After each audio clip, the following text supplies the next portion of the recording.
Olá, muito boa noite. Sejam bem-vindos a mais uma quinta-feira do We Love Marketing. Não sei se sabem, hoje é uma quinta-feira muito especial. Eu sei que é por causa do We Love Marketing, mas não só. Hoje é o Dia Internacional do Podcast. Portanto, se não conhecem o podcast We Love Marketing, faz favor seguir, ouvir, ok? Depois, se não souberem o link, nós partilhamos nos comentários. E também é a estreia do James Bond. Eu sou um fã incondicional de James Bond e ainda ponderei a hipótese de faltar ao We Love Martin para ir assistir à estreia. Mas a verdade é que não resisti, vocês são muito mais importantes do que qualquer filme, portanto, tenho tempo para ver o filme, como estar com vocês e com a nossa convidada, não. E, aliás, hoje temos um convidado ainda super especial e diferente, e já vou explicar porque é que ele é diferente. Pois bem, já agora, bem-vindos então mais uma vez ao I Love Marketing. Digam-me, escrevam nos comentários de onde nos estão a ver, por favor, para também percebermos até onde é que nós chegamos e a ideia é que a gente chega a cada vez mais pessoas em Portugal.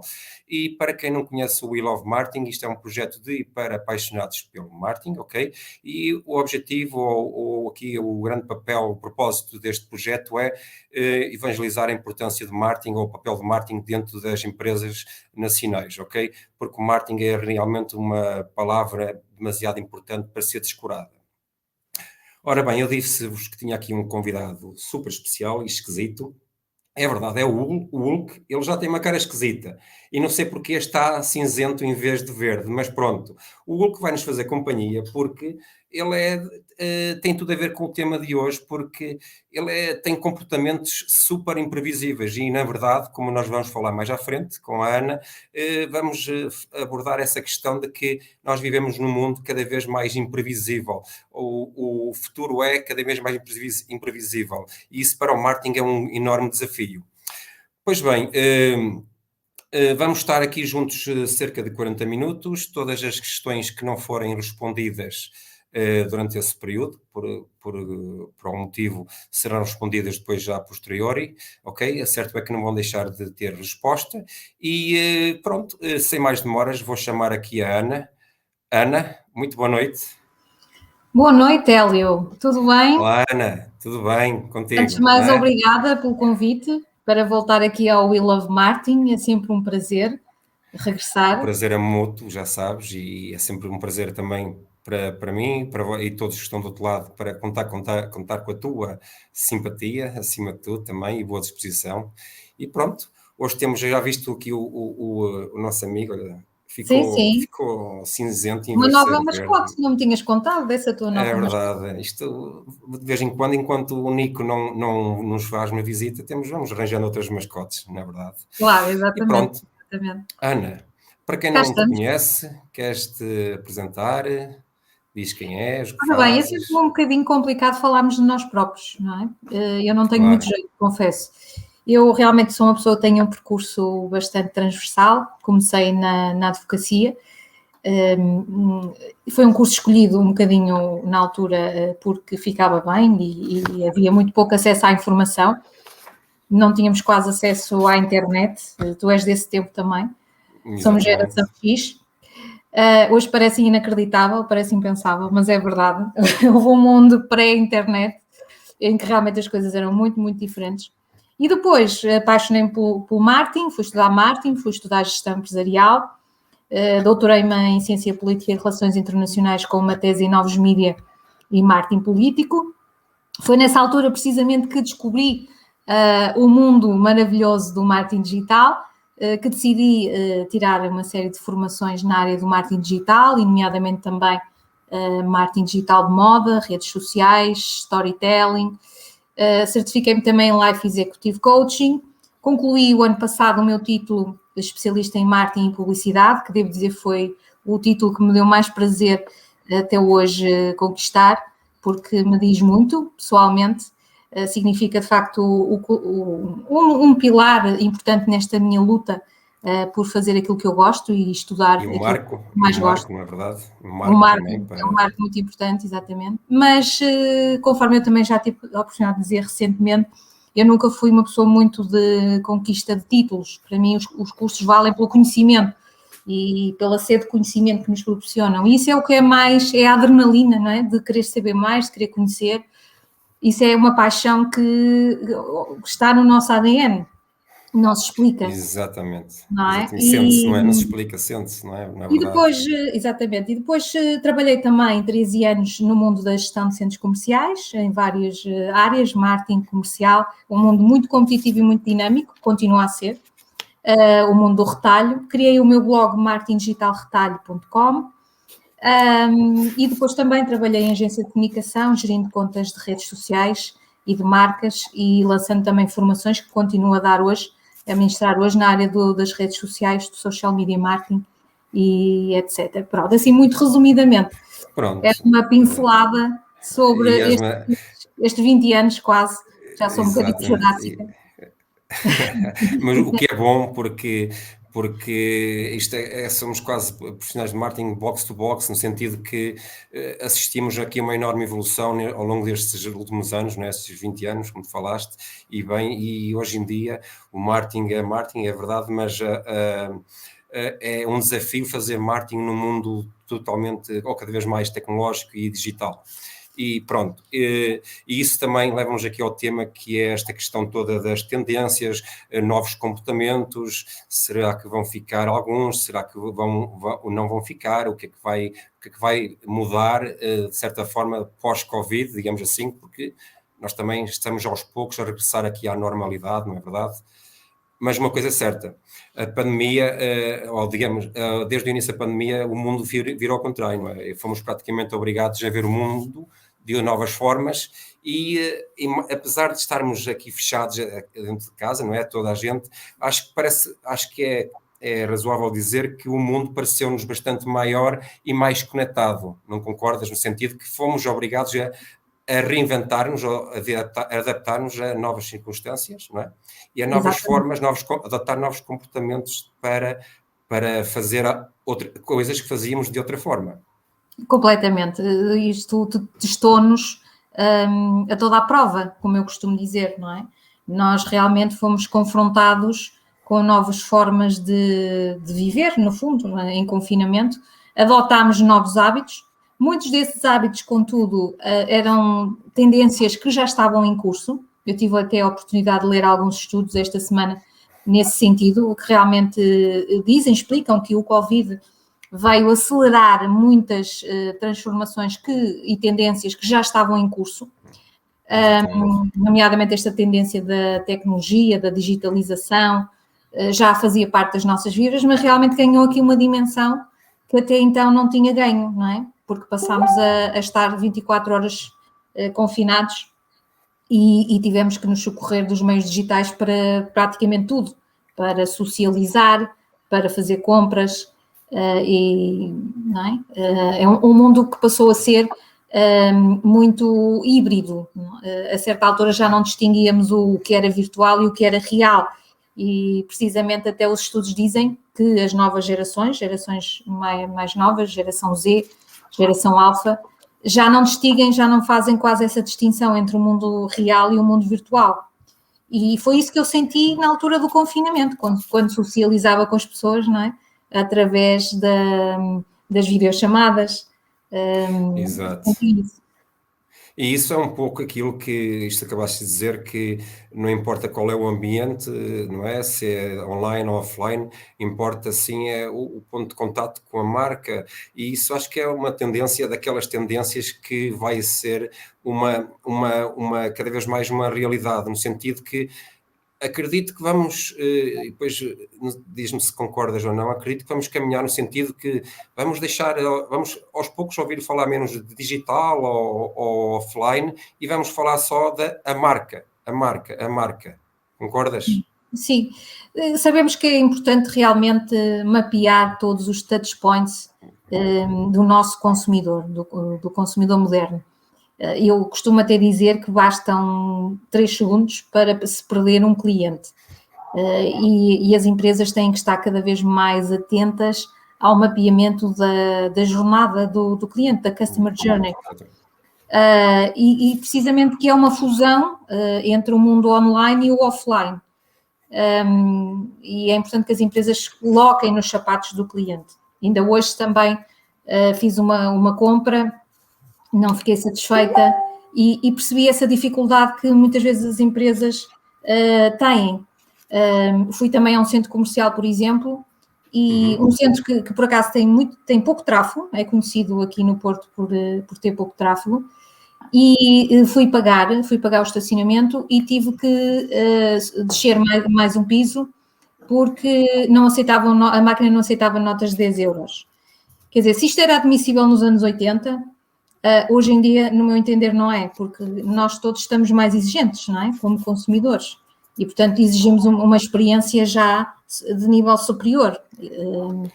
Sim, e se falamos em experiência no online, também temos que falar dessa mesma experiência no offline, não é? Faz tudo parte da experiência para um todo. Exatamente. É um bolo, é isso mesmo que estás a dizer. Tem que ser encarado como um bolo.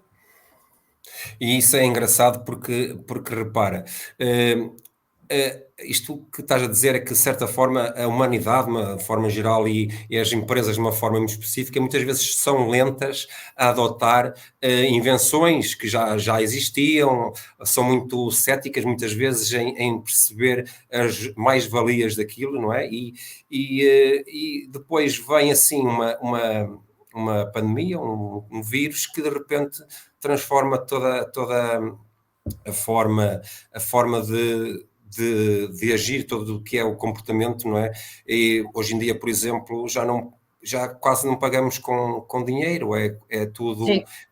tudo, não é? Ou Exatamente. contactless, ou Claro. outras soluções que não dinheiro, não é? Quer dizer, Novos MBWay, novos métodos de pagamento que chegamos foram acelerados com esta questão da pandemia.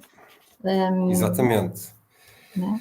E isso também, agora lembrei-me, estavas a falar disso, lembrei-me da moda, porque tu falaste no início, não é? Tu focas-te muito na moda e tens um carinho especial por esse setor, não é? E a moda foi um dos setores que mais sofreu, não é? Sim, Com a pandemia, exatamente. em termos de das pessoas comprarem roupa nova, porque não era necessário, se estavam a trabalhar em casa, não precisavam de Claro, comprar roupa nova, não é? claro. E é um hábito que afetou o setor. E o que é que tu achas que vai acontecer depois disto tudo? Ou agora que estamos a voltar à Já há muito tempo, lá normalidade? está, mais uma vez, já há muito tempo que se sabia que o paradigma tinha que mudar, não é? Já há muito tempo que empresas estudavam a loja do futuro, aquilo que será a loja física do futuro, por exemplo, e já se apontava, por exemplo, o showrooming como as lojas, como o showrooming, como uma tendência de futuro. Portanto, o que isto veio foi catalisar essa mudança. E é interessante perceber que realmente os retalhistas que não tinham abraçado até aí a digitalização tiveram que o fazer. Num mês ou dois tiveram que o fazer, não havia outra hipótese. Não é? Portanto, houve, de facto, foi um grande desafio para as empresas, nomeadamente moda. A moda, normalmente, o têxtil, o vestuário, é considerado um produto da experiência. Portanto, as pessoas tendencialmente gostam de sentir o produto, gostam de experimentar. Mas o que nós vemos é que as novas gerações, eu vejo muito isto com os meus alunos, da geração Z, estão muito habituados às compras online. E, portanto, não têm as barreiras à compra online que as gerações mais antigas tinham. Portanto, faz parte do dia-a-dia deles, não é? São nativos digitais, não têm o gosto pela loja física que nós ainda temos. Eu, pessoalmente, ainda gosto para mim, lá está, fazer compras fisicamente é uma questão de lazer, não é? De fantasia, de diversão. Mas realmente para estas gerações, eles estão habituados a fazer tudo online, não é? Comparar preços, visitar os websites, portanto, numa ótica de conveniência até. Portanto, é muito mais complicado conseguir atrair estas gerações e o caminho terá que ser, isto para as lojas físicas, muito o entretenimento, sem dúvida alguma, não é? O storytelling, o entretenimento, a tematização das lojas? Sim, e avançando aqui um pouco naquilo que eu tinha previsto falar hoje, não só os consumidores, não é? As 5 gerações que estão aqui a operar em simultâneo atualmente, que é um feito histórico, nunca tinha acontecido na história algo similar. As próprias marcas também elas também se readaptam e se ajustam, no sentido, por exemplo, vemos o caso recente da Mercedes, que vai terminar com os concessionários a nível mundial. Ou seja, os concessionários vão sair da equação e a maior parte deles vai se transformar em agências, em que nós, para visualizarmos um carro, por exemplo, não vamos vê-lo através de um holograma. Por exemplo, vamos comprá-lo através dos meios digitais que existem. É mais uma fonte de dados que vai surgir e mais uma oportunidade para mais e melhor personalização. E esta operação, por exemplo, significa 1.000 milhões de euros assim, de poupança, assim muito rapidamente. Depois também temos o caso, por exemplo, da Vorten, que comprou recentemente a Zask, que é um diretório de serviços. Quer dizer, as marcas cada vez mais são também elas... também elas mudam os seus comportamentos em termos de serviços, ou seja, gerar aqui o maior leque de produtos, serviços, para abranger também várias gerações, não é? Exatamente. Aqui é um ponto muito interessante. Sim, os modelos de negócios são todos reequacionados, no fundo. E eu costumo citar uma frase de Alvin Toffler, que é um pensador dos anos 70, 80, que conseguiu prever toda esta era informacional que nós estamos a viver. Exatamente. E toda esta crise da atenção, com o overload de informação. Portanto, ele já previa isso nos livros O Choque do Futuro, A Terceira Vaga. E ele dizia uma coisa muito importante, que é a capacidade de desaprender e reaprender. E nós, hoje em dia, quando vamos para os nossos postos de trabalho, temos de ter esta capacidade de desaprender e reaprender todos os dias. Não é? E o mesmo se passa com os modelos de negócio das empresas. Nós vimos gigantes do online, como a Amazon, por exemplo, a Netflix, que repensaram completamente os seus negócios. A Netflix chegou a vender DVDs, aliás, até fez recentemente essa publicação com o humor, utilizando o humor. Não se desistam, nós começámos com DVDs, não é? E na altura a Blockbuster rejeitou a inovação, portanto não aderia ao DVD, não tinha serviço de entrega em casa. Quando começou a ter, já não foi a tempo de acompanhar a evolução da Netflix. Portanto, isso são lições que ficam no mundo dos negócios. Tem que realmente ser rápido, ser ágil, ter essa capacidade. Exatamente, porque é muito importante e nós caminhamos e é preciso, acho que destacar bem isto, e foi reforçado recentemente no QSP, que o futuro é cada vez mais imprevisível.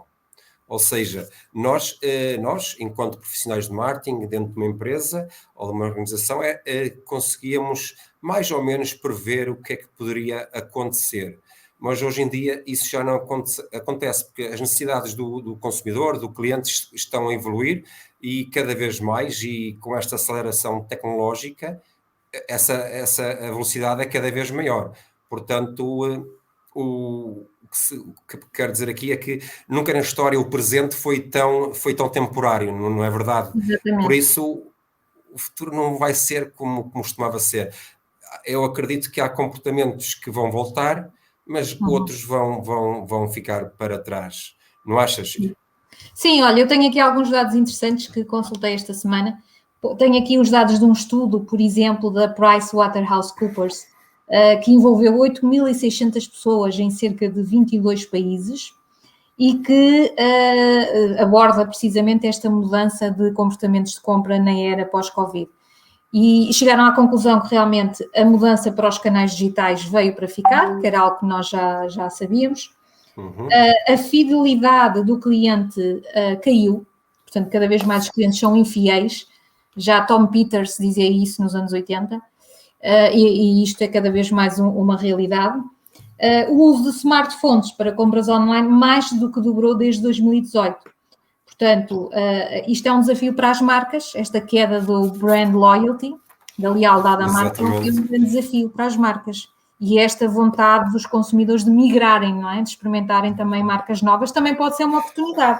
Temos que ver as Sim, duas perspectivas. exatamente, ainda bem que focas nisso, porque eu tinha mesmo aqui um ponto que era será que o adeus à fidelidade vai acontecer, não vai? E em muitos setores isso vai acontecer, e cada vez é mais difícil também, porque as barreiras de entrada para com nova concorrência é baixa. Com a internet, Sim. hoje em dia, é tudo muito mais fácil, na verdade. E por isto Depende leva-me dos aqui a uma setores, questão. depende dos setores, não é? Sim, depende dos setores, na verdade, mas regra geral, e se falarmos então de grande consumo, as coisas aí então, a Sim, guerra, agora a guerra é outra, não é verdade?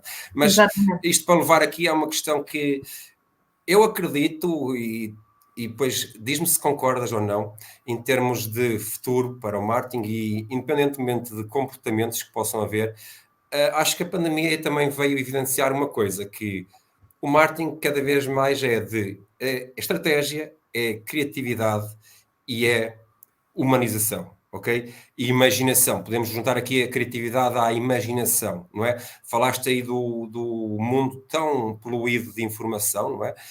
Embora o utilizador está mais conhecedor, não é? Sabe distinguir melhor, hoje em dia, o que é uma informação fidedigna daquela que não é, sabe distinguir o que é uma marca, qual é uma que marca é genuína e outra que não é, não é? Isso depois também leva-nos aqui para o propósito da marca, que sai aqui muito importante, pós isto, mas achas que concordas comigo quando digo que a estratégia, criatividade e humanização são três pilares fundamentais no pós-Covid, ou seja, são aquelas coisas que não se podem copiar, não é? Porque Sim, sim, efetivamente tu podes estar em todo lado, podes fazer tudo e mais alguma coisa nas redes sociais, ter um e-commerce, um website, o que for, mas isso estão todos. Agora, com claro. estratégia e criatividade é um bocadinho diferente. Claro.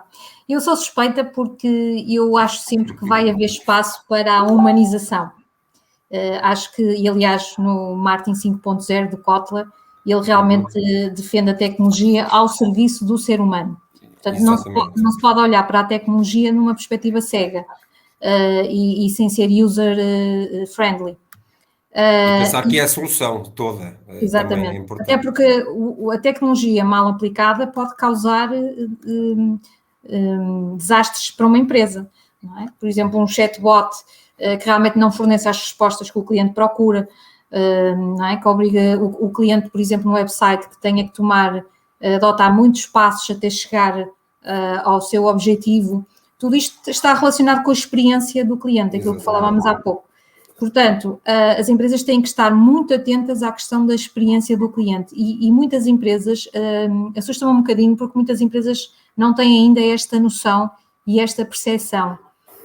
Eu dei o exemplo há bocado, não é, da experiência que tive hoje, numa superfície comercial. Isto é uma coisa que acontece muito. E tem que haver esse olhar externo para o cliente, essa orientação para o cliente. As empresas que tiverem sempre a orientação para o cliente serão aquelas que serão bem-sucedidas. As que ficarem Exatamente.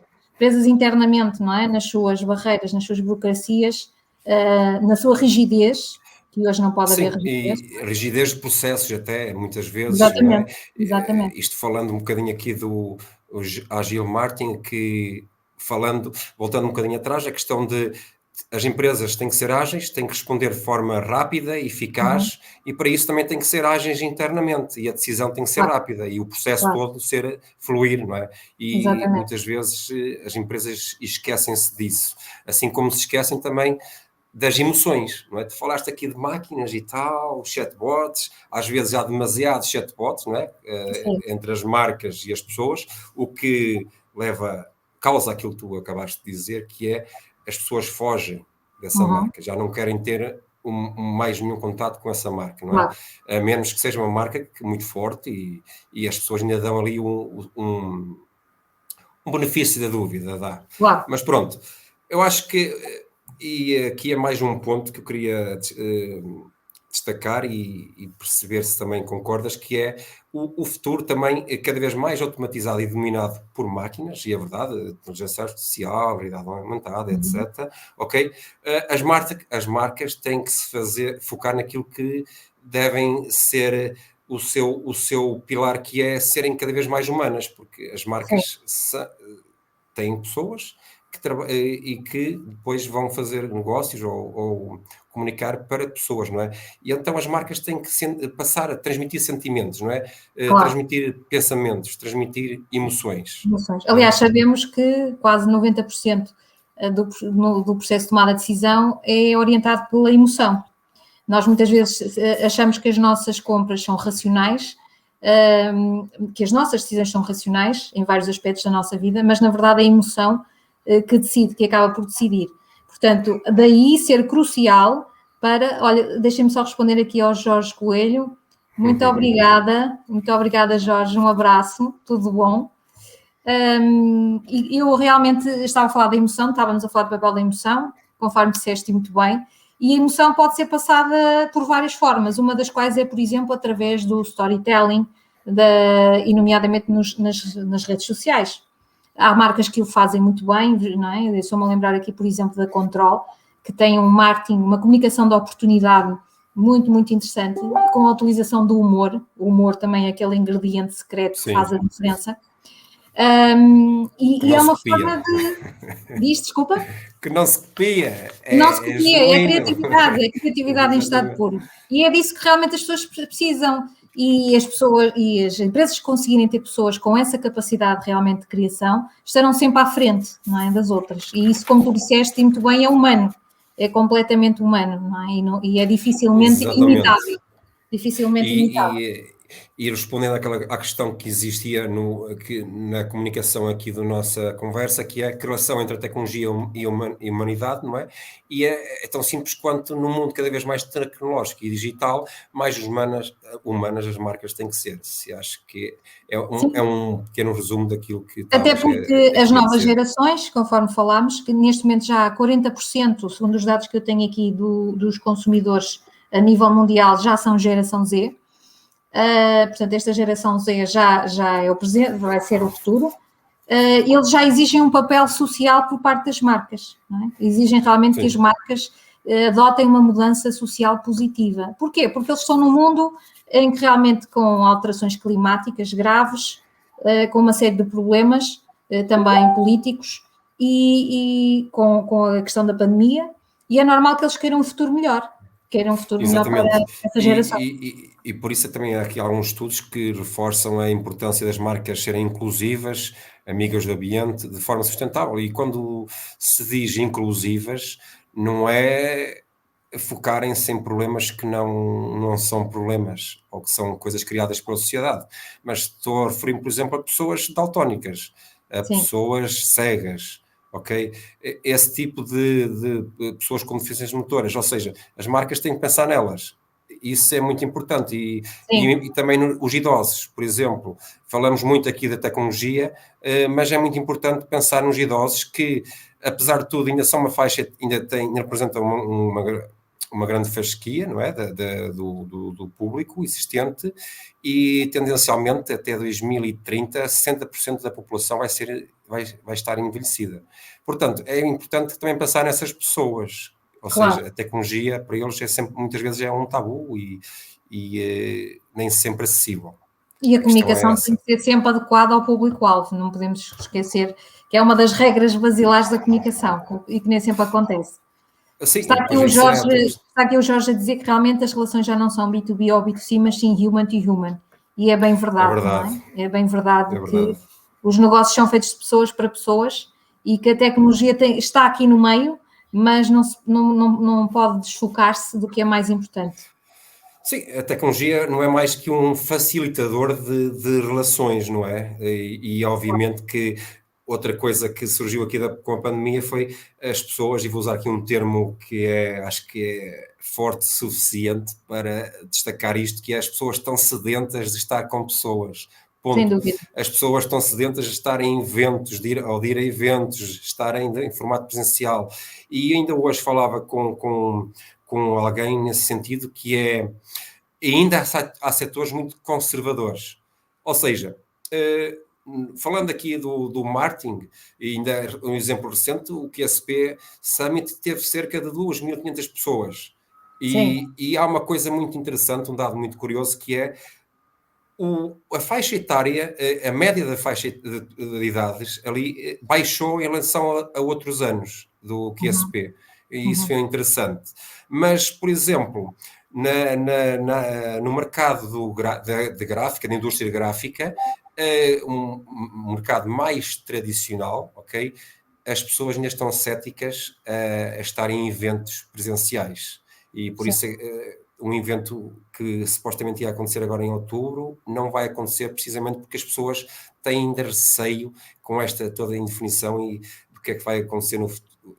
Nós temos diferentes tipos de perfis e também diferentes perfis de consumidores, não é? Temos as pessoas que realmente querem avançar novamente para a humanização, e depois temos as pessoas que realmente têm receio, e esse receio ainda vai ficar por muito tempo, não é? Nós temos aqui práticas como de higienização, por exemplo, que vão continuar, sem dúvida alguma, não é? E as marcas têm que estar atentas a isso.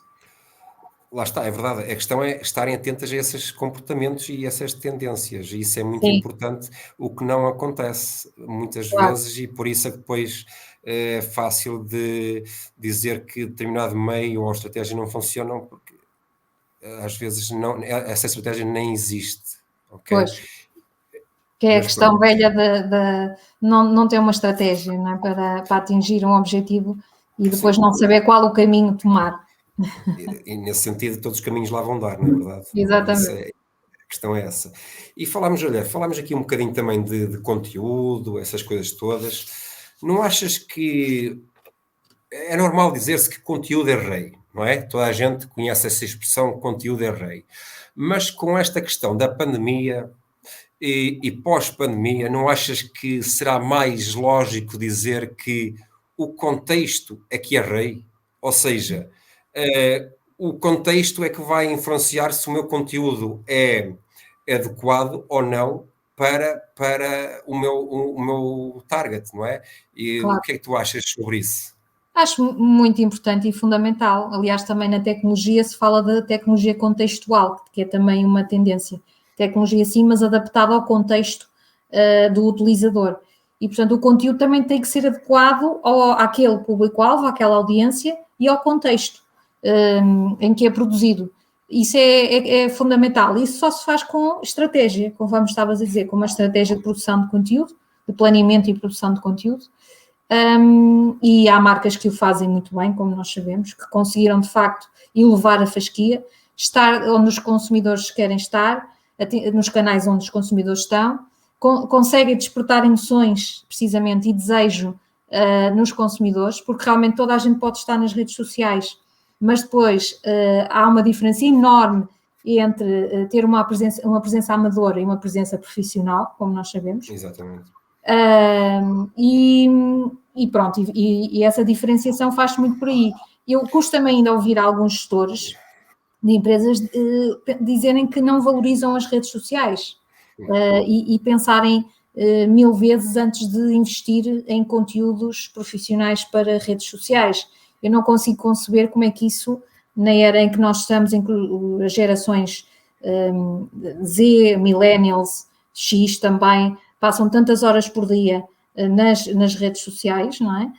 Como é que os gestores ainda têm reticências em investir nas redes sociais? Como é que não conseguem perceber o valor acrescentado da comunicação nas redes sociais, sendo que existem inúmeros KPIs e métricas para medir, não é? A questão é essa. A questão é que tu, para saberes medir e para teres o que medir, tens de ter uma estratégia. E se não tens uma estratégia, tu não sabes o que medir.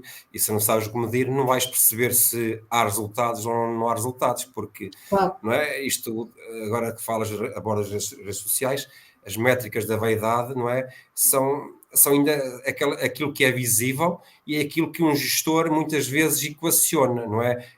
Não há interação, não há engagement, ou pelo menos não, à partida, não é? Quer dizer, e esquecem-se muitas vezes de pensar, ok, mas qual é o meu mercado? B2B, B2C, por exemplo. Por exemplo, um diretor de marketing não se vai expor com determinadas publicações de um parceiro, de um fornecedor, mas vê. Okay? E há inúmeras situações, basta falar com qualquer pessoa que certamente vai partilhar da mesma opinião de que vê publicações de determinada marca, mas não faz qualquer interação. Nós próprios fazemos isso, eu faço. Tu É também hás de exposição, fazer, é com chamada certeza. exposição. Exatamente. Chamada Quem nos exposição. está a ouvir também há de com certeza fazê-lo. Por isso, há muito mundo além daquilo que se vê. Não é? Nos bastidores é preciso perceber realmente aquilo que é mais relevante, mas por isso é preciso ter uma estratégia bem definida. Há muito desconhecimento também ainda, Hélio. O que eu acho é que há um grande desconhecimento ainda nesta área e depois isso leva a que realmente não se invista quando de facto deve haver investimento. As marcas devem continuar a comunicar, não podem parar de comunicar, porque de facto isso tem resultados desastrosos e nós sabemos disso. Claramente. Todos os Nós dias temos que não temos que sucedem. nos adaptar ao contexto. E agora, só um pequena parte, entretanto, que me lembrei sobre o contexto, que o contexto é rei, basta lembrar o continente, por exemplo, o que fez durante a primeira pandemia, o primeiro confinamento, em que adaptou o seu tipo de conteúdo à realidade atual, que começou a mostrar concertos ao vivo nas suas redes sociais e deixou aquele tom mais, se calhar, um bocadinho mais comercial ou mais daquilo tom que tinha até aquele momento.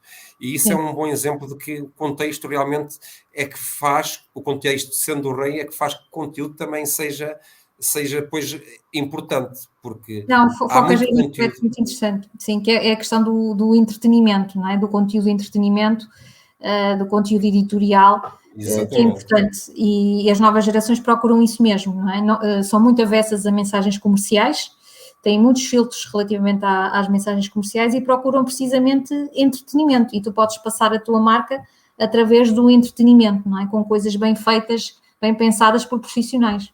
Exatamente. E aqui é muito importante, já agora que tocas nisso, do entretenimento, não é? As redes sociais são todas para um momento, um palco de descontração das pessoas. Sem dúvida. E deste o exemplo da Control, que faz isso muito bem, Lirco e Ribeirão. E essas duas marcas, temos outras, a Frutorra, por exemplo, que é uma marca, uma empresa de frutos secos tradicional, muito tradicional, e no entanto reinventou-se. E foi, se não conhecem, aconselho a ver, porque realmente é muito interessante e dá para ver bem a diferença do que era antes e o que é agora, e a diferença é abismal. Abismal. Mas isto para dizer que me perdi-me, já não sei o que é que estava. Falou-se ali com o verão e falou-se em frutos secos e o Hélio perde. É pronto, normal. perdi-me. Olha, deixa eu ver aqui o comentário do Jorge. O que se vê muito hoje é o uso de clichês. Quantos posts vês que são cópias uns dos outros e que cada um toma como sendo seu? Pois, esta é a questão também da originalidade. Ou então frases feitas. Isto é aos pontapés e mesmo pessoas que deviam ter o poder que tinham conteúdo. Mas isso, os algoritmos também ajudam a resolver hoje em dia e cada vez mais. E Sim. agora já sei onde queria chegar. O melhor algoritmo que uma marca pode ter, independentemente de qualquer comportamento que haja por parte do seu target, é a forma como trabalha a sua marca. Porque, efetivamente, e falaste das redes sociais, a Control e Corbeirão, por exemplo, esses dois, eles não usam vídeos, por exemplo, o Superboc também, é tudo à base de imagens. O que se vê aí é que, não, o vídeo é que funciona. Se não tens vídeo, tu não vais ter conteúdo de valor, que vai alcançar não sei quantas pessoas, whatever. Aqueles clichês todos que o Jorge estava aqui também a referir. Aqui é importante destacar que a marca é um todo, não é? Claro. E deve trabalhar a marca para que ela seja forte e chegar a ser a brand lover, então aí é o expoente máximo do marketing. Mas isto para dizer que não há fórmulas mágicas, claro. Ok? As marcas, não é? Tu corriges-me se eu estiver enganado ou se estiver a errar, Ana, tu vê lá, que eu falo muito no erro, eu falo muito no erro que às vezes, olha... E é importante falar-se no erro cada vez mais. É importante errar para poder aprender. A aprendizagem também se faz pelo erro. Exatamente. Não é? O erro faz parte do marketing, continuamente. Não há fórmulas mágicas, não é? Mas estavas a falar aí da criatividade também, não é? E falaste muito bem que realmente a Control aposta em posts de imagem, não é? Que supostamente não seriam tão apreciados pelas pessoas e pelo algoritmo, e tem um enorme sucesso, é porque realmente não há, como estavas a dizer, fórmulas mágicas. As empresas e as pessoas têm que ser flexíveis, tem que haver essa flexibilidade e perceber realmente o que é que o público quer, não é? Quais são as necessidades e desejos de quem está do outro lado do ecrã.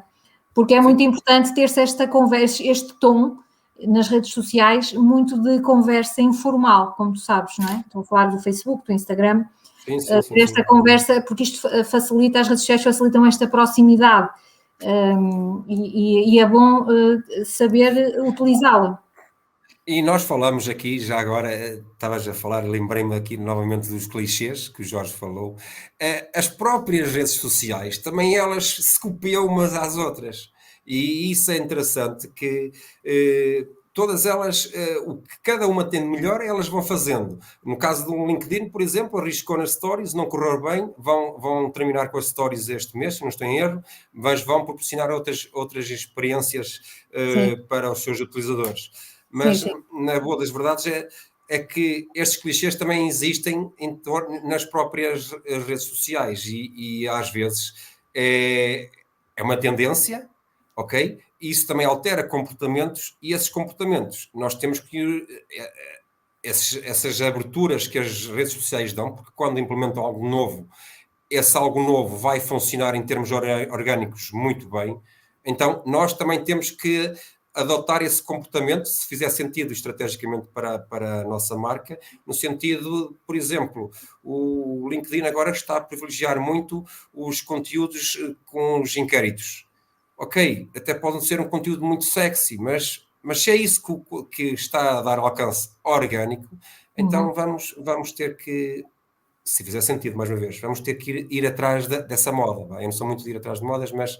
Até que depois há uma contratendência, não é, que vem e que vai pôr em causa a tendência. Portanto, eu sou muito apaixonada por contratendências. Acho que realmente há uma oportunidade ao cruzar da esquina, como se costuma dizer. E, portanto, muitas vezes quando vejo essa moda, não é, instalar-se, nós temos um período de surgimento da tendência e depois temos o fenómeno da moda, há depois ali espaço para uma contratendência, portanto as pessoas depois ficam sedentas de novidade, né? A novidade é um gatilho mental que desperta a curiosidade das pessoas, que desperta ali a emoção, e há que saber. Deixa-me só mandar aqui um beijinho para a Hilda, que é uma pessoa de quem gosto muito, que deu aqui o exemplo do IKEA, que também faz publicações com um cariz associado à problemática ambiental, que é realmente um dos pilares, a sustentabilidade é um dos pilares cada vez mais fundamentais para as empresas. Não é? E um fator de decisão e um comportamento, ou neste caso o fator de decisão é um comportamento de vários grupos de pessoas para quando decidem optar por determinada marca. Nomeadamente a geração Z, não é? De que estamos a falar. Exatamente. E já agora vou voltar aqui atrás, tenho aqui uma questão da Andréa Carvalho. Consideram, e esta eu vou deixar para ti, tu que estás aqui a dar peito às balas, consideram que estamos numa transição de experiências sensoriais, como foi o exemplo do cinema 4D, para experiências puramente digitais? Como se enquadram as empresas que dependem mais do envolvimento sensorial do cliente, como a indústria dos perfumes, do ponto de vista de evolução do produto? É uma pergunta muito interessante e desafiante. E no setor, exatamente. Atenção que eu compreendo o que a Andréia quer dizer. Antes de mais, obrigada, Andréia, pela pergunta. A experiência sensorial pode ter origem tanto no espaço físico como no espaço digital, não é? Eu posso estimular os sentidos das duas formas.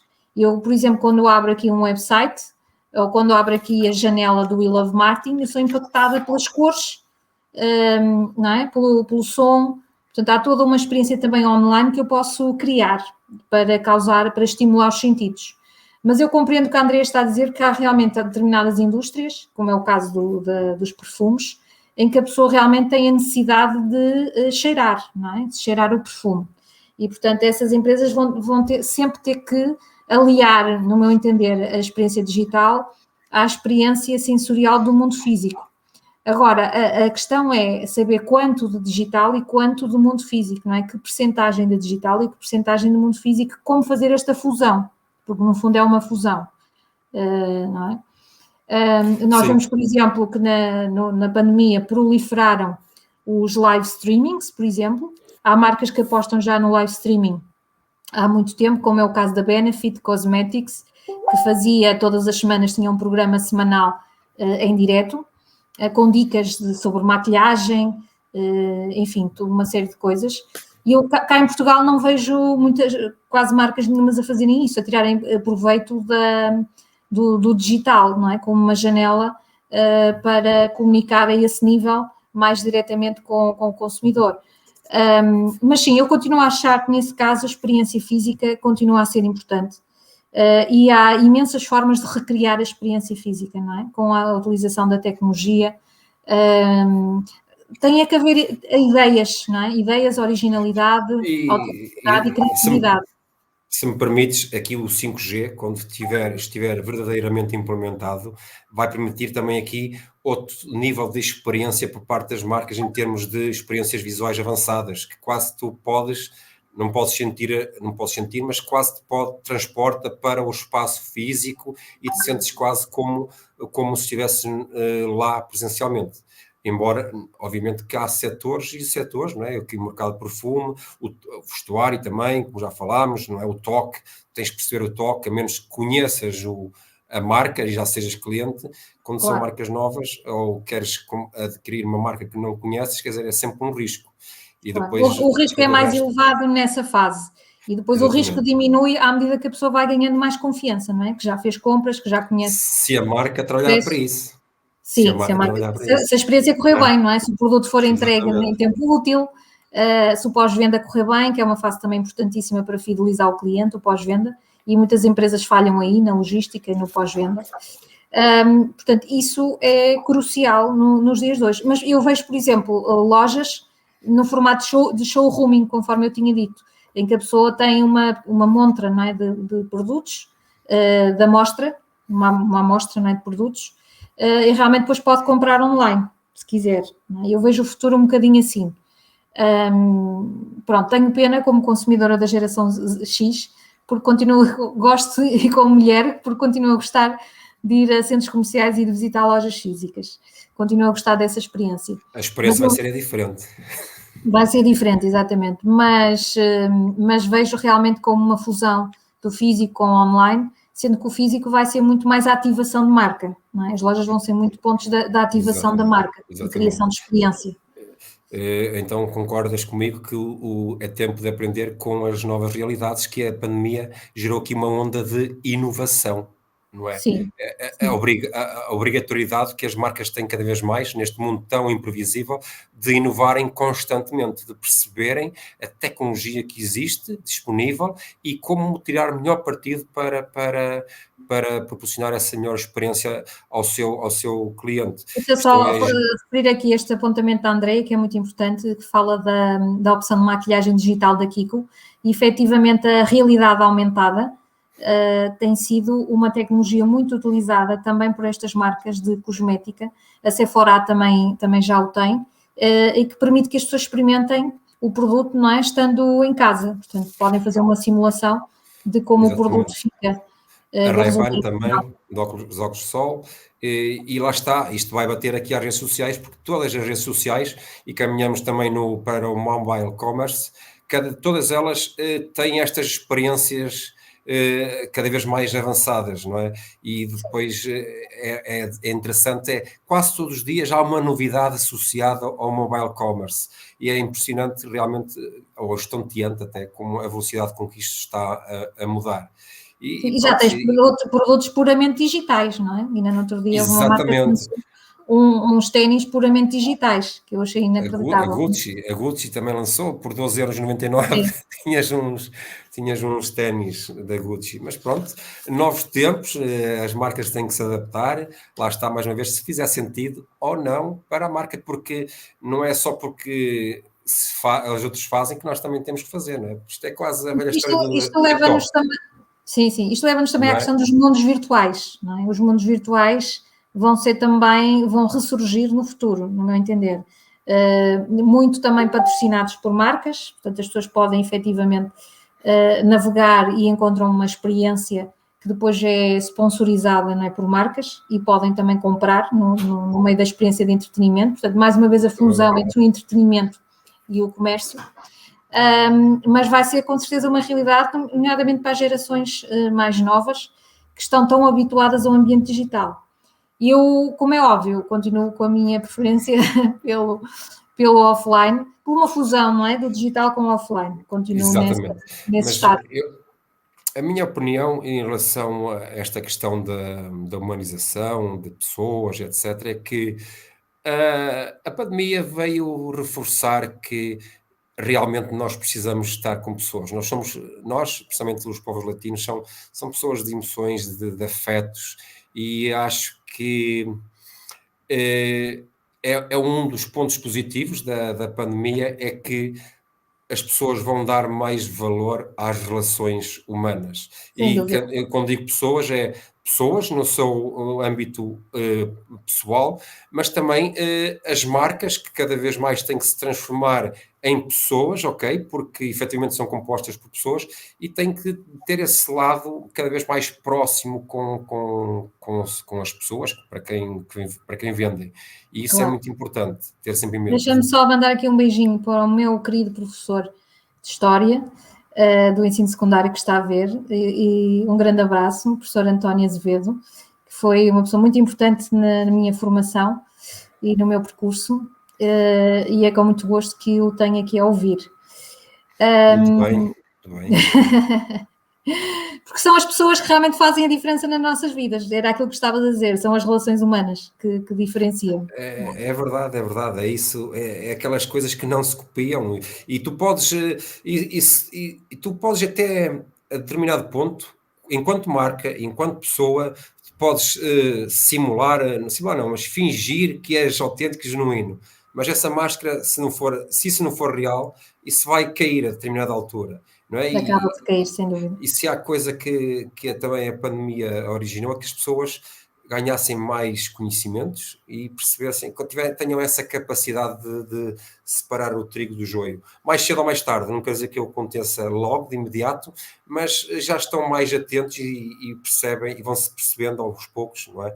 Daquilo o que é verdadeiro do que não é verdadeiro, porque nós Claro. temos várias situações em que fala-se tanto de sustentabilidade, não é? E de inclusão, mas nós vemos muitas marcas que abordam esses temas sem que, ao avaliarmos ou analisarmos a sua história, não fazem parte Sem do que seu haja uma propósito, dos coerência. seus valores, e não há aqui uma Sim, coerência. não há Nitidamente coerência. vê-se que vão atrás daquilo que é Claro. um trendy, ou sexy, o Mas buzzword, os como novos queres. consumidores estão cada vez mais atentos a essas realidades, ao chamado Exatamente, purpose washing, como eles chamam, exatamente. E é isso que as marcas e têm as de empresas perceber. têm que ser coerentes, não é? Não podem dizer uma coisa, afirmar uma coisa e depois fazer outra.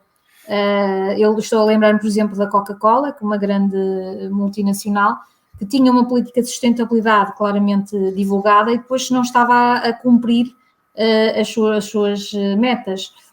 Isto leva-nos Estamos a também à falar da questão Coca-Cola.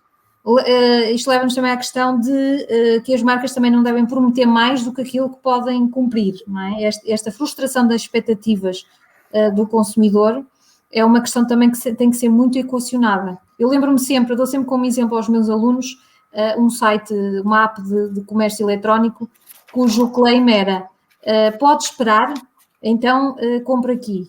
Pode esperar pela entrega? Então você pode esperar pela entrega, então compro na nossa app. Portanto, eles logo de início alinhavam a expectativa do consumidor e eu achei aquilo brilhante, porque eles sabem que realmente não são rápidos a entregar, mas assumem isso com honestidade, autenticidade e comunicam ao consumidor e alinham a expectativa. Acho fantástico. Sim, até porque o consumidor é cada vez mais desconfiado, não é? Muito, muito. Com tanta coisa, marca a trabalhar de forma negativa e como é que se costuma dizer? Há aquele provérbio do gato Ui, e não do sou boa rabo. com provérbios. Opa, prontos, vamos avançar. Mas pronto, é verdade, é verdade, pá, se pensa por mim Gato que. escaldado, era isso que querias dizer. É isso, Gato exatamente. escaldado, não é? Exatamente. Epá, isto deve Ok. ser do vinho, está-me a afetar. Esta hora, pá, Acho mas que sim, pronto. acho que sim. A verdade é que realmente isso, o que tu acabaste de dizer faz todo o sentido, e as empresas têm que ter noção de que não podem criar mais expectativas daquelas que estão preparadas para Sim. corresponder. No caso do e-commerce, então, nós vemos vários exemplos em que querem vender, mas depois não há stock, não demora muito a entregar, não há políticas de devolução, etc. Quer dizer, isto tudo faz parte de um processo, não é uma coisa... Claro. Não é uma E a coisa experiência que... do consumidor é má, são defraudadas as expectativas do consumidor e a marca é prejudicada, não é? Todo o branding da marca Exatamente. é prejudicado e não vale a pena, porque para estar no ambiente digital tem que se estar, lá está, de forma profissional, não é? E depois aí não é a tecnologia que falha, ou a ferramenta que falha, é precisamente a questão humana, não é? Isto, vamos Sim, bater sempre ao mesmo no que é, a questão humana é fundamental aqui no meio disto tudo, não é? É o sim, pilar de tudo. sim, sim.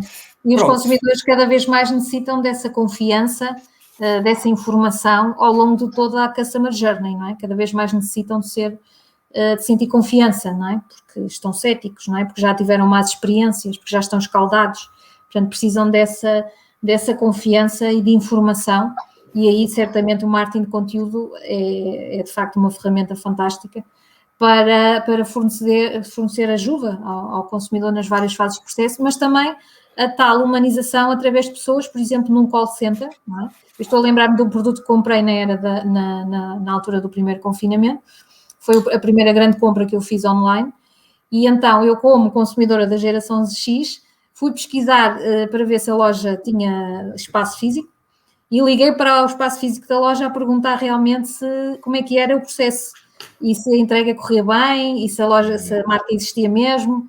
Portanto, o físico ainda continua a ser importante, não é? Credibiliza a marca, a instituição e fornece a tal confiança que o consumidor precisa na sua customer journey, não é? É um bocadinho exatamente. isso. Lá está, é importante que haja aqui esta simbiose perfeita entre o digital e o tradicional, a chamar assim. Exatamente. Ana, antes de terminarmos, tenho aqui uma pergunta de Jorge Bruno Coelho, o teu ex-aluno, Muito está muito bem. ativo. Obrigada, Ana, Jorge. Ana, achas que hoje se pode dizer que há redes específicas para targets específicos, tipo LinkedIn para empresários e empresas, TikTok para a geração mais jovem, etc. Ou achas que já está tudo mais misturado e aberto aos vários nichos? Uma É uma pergunta muito pergunta interessante. muito interessante, sim senhora. Tenho que dar os parabéns ao Jorge também pela pergunta. O TikTok realmente, tipicamente para uma geração mais jovem, mas já estamos a ver outro tipo de pessoas mais velhas a utilizar o TikTok. E, nomeadamente na pandemia, como sabemos, foi a app mais descarregada no ano 2020, e vimos pessoas mais velhas, que não são propriamente da geração Z, a utilizar o TikTok. Portanto, há aqui comportamentos também migratórios, como já houve no passado, não é? Dos mais jovens do Facebook para o Instagram, portanto, muita gente jovem abandonou o Facebook para migrar para o Instagram. Vemos agora realmente o crescimento do TikTok, que é uma rede muito interessante, não só para entretenimento, mas também, por exemplo, para conteúdos didáticos, live streaming, há muita coisa que se pode fazer a esse nível e muitas marcas não estão a aproveitar, o que é uma pena, não é? É uma E pena, vai realmente. vem bater na criatividade, porque o TikTok, Sim, uma das grandes mais-valias é a criatividade está ao alcance de qualquer um. A ferramenta está exatamente, lá, é dar exatamente, asas à criatividade, porque a claro. criatividade não é uma coisa de uma pessoa ou duas, é de todos. Já agora aqui um paralelismo, o Walt Disney foi despedido aos 22 anos do seu primeiro emprego, o jornal onde trabalhava, porque não era criativo o suficiente. E toda a Sim. gente sabe quem foi o Walt Disney, na verdade. Isso, A questão deixa-me é só fazer que, um apontamento, que é os rótulos que as pessoas muitas vezes nos põem, têm a tendência a determinar a nossa percepção sobre nós próprios. E isso não deve acontecer. Nós não devemos permitir que nos ponham rótulos. Devemos ser nós a determinar o nosso próprio destino. Só queria dizer isto, exatamente. porque acho que Sim, é muito sim, importante. sim, é aquela força interior que vem dentro para fora e depois também que nos alimenta aqui a nossa confiança, porque é acima de tudo confiança. E se nós formos pessoas confiantes, vamos com certeza também ser grandes profissionais. E porque uma coisa está ligada à outra, não é? E Sim, estava aqui a falar do TikTok, não é? Da criatividade, e só para dar mais esse toque que realmente a criatividade é um fator aqui determinante em tudo que é marketing cada vez mais, e já agora o TikTok foi a segunda app com mais downloads em Portugal, uhum, e a primeira, e isto tem a ver com outro comportamento que veio para ficar, que é o YouTube, ou seja, sim, as pessoas começaram a consumir cada vez mais vídeos no YouTube. Basta entrar no YouTube e vemos, por exemplo, cada vez mais marcas a apostar em publicidade no YouTube, cada vez mais marcas a apostar em canais no YouTube com conteúdo, ok? E é verdade que realmente, e se pensarmos no panorama orgânico das pesquisas do Google, sendo que o YouTube faz parte Do universo. do universo da Google, não é? Faz sentido trabalhar também igualmente bem esta ferramenta, desde que seja conteúdo dentro de contexto ou contextualizado e conteúdo de valor, não é verdade? Porque o Google, e aqui em questão de algoritmo, verdadeiramente, ele valoriza muitos aspectos e um deles é nós utilizarmos bem as ferramentas que eles disponibilizam de forma gratuita. Claro. Deixa eu só ver se tem aqui mais alguma questão. Não, assim de repente parece que não, mas eu tenho uma para ti. Ui, Acreditas que os... Não, é muito simples então. Acreditas que os velhos hábitos acabarão de voltar com o fim da pandemia ou nada disso? Os velhos hábitos ficam no passado e vamos agora para o presente no futuro com hábitos novos. O que é que tu achas? Nós mudamos, nós estamos diferentes. E isso é mais cansados estamos, pelo menos. Como? Mais cansados estamos, no mínimo, de todas. Não, mas nós mudamos, comportamentos mudaram e, portanto, não acho que realmente isto vá retroceder, acho que não, acho que é uma bola de neve e agora o futuro cada vez mais vai caminhar para esta digitalização, sem dúvida alguma, mas conforme falámos aqui no nosso episódio especial, tem que haver também criatividade humana à mistura, porque não é, como estavas a dizer, sem criatividade e sem humanização, as empresas não conseguirão se ingrar. Portanto, é muito importante não haver uma visão cega das coisas, haver uma visão holística. É cada vez mais importante essa visão holística. E eu tenho algum receio, porque lá está, cai-se muito depois nos tais clichês, não é? Que o Jorge estava a falar e bem, nas modas, e não se consegue depois ver mais além, não é? Ver as contratendências, ver o horizonte a médio e longo prazo, ver aquilo que pode fazer a diferenciação, que pode trazer vantagem competitiva, no fundo. Assusta-me um bocadinho isso, confesso. E as marcas perceberem que é verdade que muita coisa mudou, os próprios dados, ou a forma de angariar dados mudou, e até o tipo de dados que hoje em dia, por exemplo, com o Google Analytics versão 4.0 dá, são dados mais até têm a ver com comportamento e não tanto com dados muito, muito rígidos, no sentido de... Sim. Agora está-me a falhar, Ana, ajuda-me, está a falhar aqui o termo mais certo. Dinâmicos, dados mais dinâmicos, não é? Exatamente. Mais ligados ao comportamento do utilizador.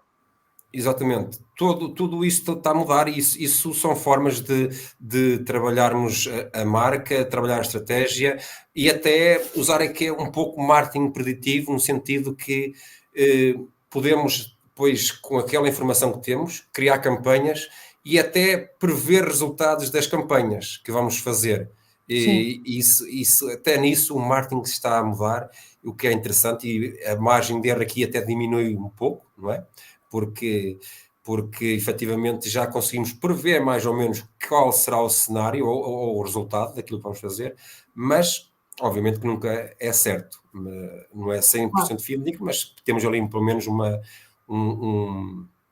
ideia do que poderá ser o futuro daquilo que vamos as tendências e as ferramentas digitais ajudam imenso a escutar proativamente o mercado, não é? Estava-me a lembrar aqui, por exemplo, do Google Trends, que é uma ferramenta também importantíssima para a moda, por exemplo, para se prever de facto as pesquisas e as necessidades do consumidor nas várias épocas do ano.